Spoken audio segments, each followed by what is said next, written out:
by apologising for James Swan and George Conway, the UN Special Representative, Acting Special Representative, and the resident coordinator. They wanted to be here today, but they had a clash of their schedules. I'll start first by welcoming and acknowledging the ministers that were here, Defence Minister, Family and Human Rights Development, and Telecoms as well. I think that reflects the importance of today's and yesterday's meeting to have such high-level FGS presence here as well.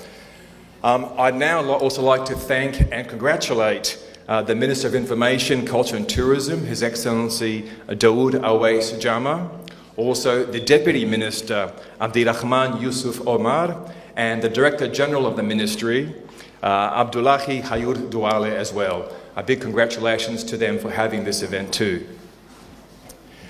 Now, the United Nations in Somalia is honoured to be here today for the launch or for this major event regarding the Somali Strategic Communication Forum.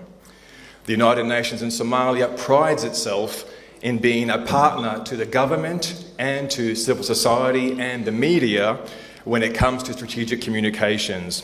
As you know, the United Nations in Somalia supports our Somali partners across a range of areas, health to farming, education, development, many areas. But strategic communications is also a very important area for us in the United Nations.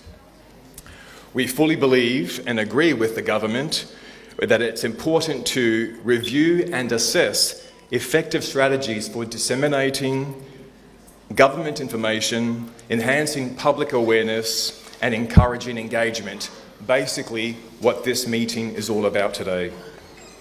In this regard, we've worked with the government and civil society for many years in a wide range of areas as Somalia's story changes.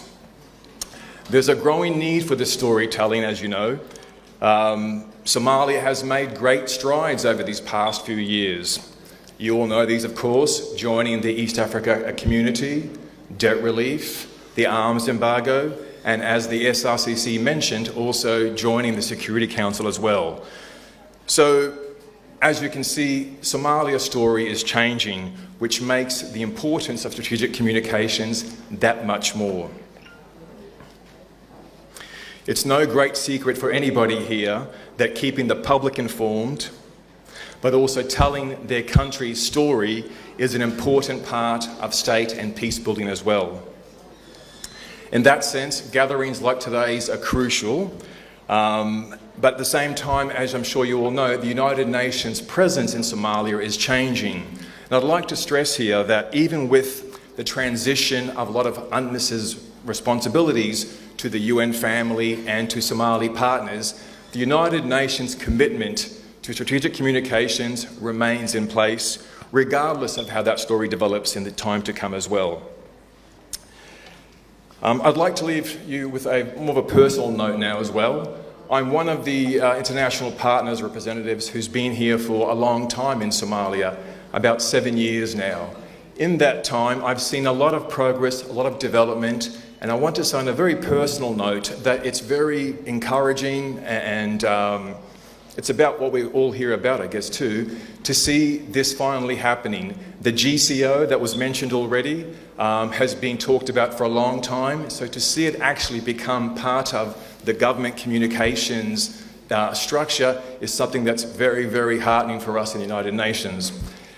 Without any further ado, I'll just say one last thing, which is we remain committed to supporting the government and the media sector here in Somalia, and we look forward to that in the next 2 years, regardless of the UN's presence. As you know, the UN is much more than just UNTMIS. We have UNICEF, the RCO, various parts of the United Nations family, and regardless of UNTMIS's future, the UN remains committed to supporting Somalia's development on communications. Thank you.